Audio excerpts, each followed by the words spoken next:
So let's break down the parts list. Starting in the back of the car, we're going to replace all of the arms with fully adjustable units and also get rid of all those rubber bushings. We're going to be replacing a blown out coilovers that are currently on the car with something that's a lot more adjustable. Moving inside of the car, we're going to update the cockpit with a new steering wheel, shift knob, and handbrake, and a fresh set of seats and harnesses. Since the car is getting a power upgrade, we're going to replace the stock clutch and flywheel with a stronger one. We're going to replace the blown motor with a fresh one and upgrade the turbo, cams, and boost controller. To handle that extra power, we're going to replace the ECU with an aftermarket unit and an upgraded fuel system. With more power, there's more heat, so we're going to upgrade the coolant system with a bigger radiator, bigger fans, and an oil cooler. And finally, to make this turd look better, we're going to add a carbon fiber hood, wider fenders, and a bigger wheel and tire package to fill them out.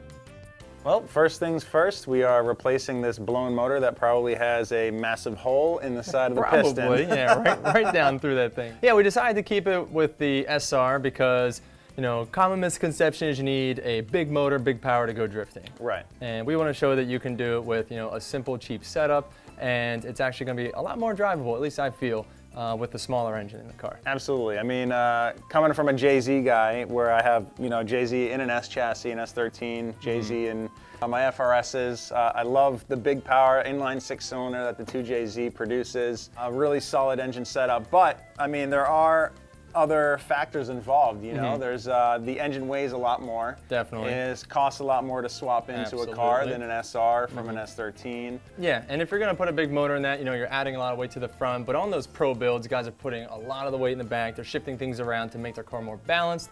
As a grassroots guy going to weekend events, you know, you're adding 2 more cylinders up here. You're really cramming up against the radiator. You're just adding more weight, more heat, less room for fans. That is the one biggest pain in the ass Your with car the always JZ overheats. motors. Is the overheat all the time. It's probably one of the worst things that I have to deal with when I go to local events. I just want to spin some hot laps around the track. It's just, I'd pull off every lap and have to freaking wet the damn radiator down half the time just because my radiator's in the front, you just can't get enough cooling in the front there to spin hot laps. And the other option being a V8, it's the same thing. It adds a lot of weight and a lot of cost. And I feel it's a little unnecessary for a guy that's learning how to drift and trying to go out and just have a good time. Absolutely. They're all pretty reliable scenarios. The SR people feel a little shaky on because of the rocker setup and the valve train maybe.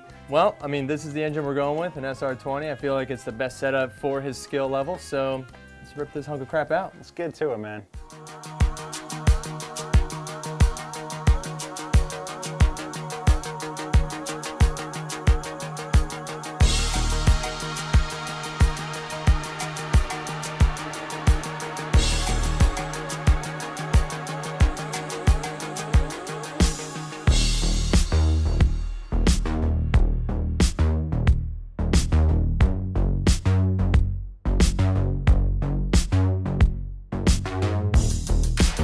Well, we're back for another season of Drift Garage, and I'm pretty pumped on this project.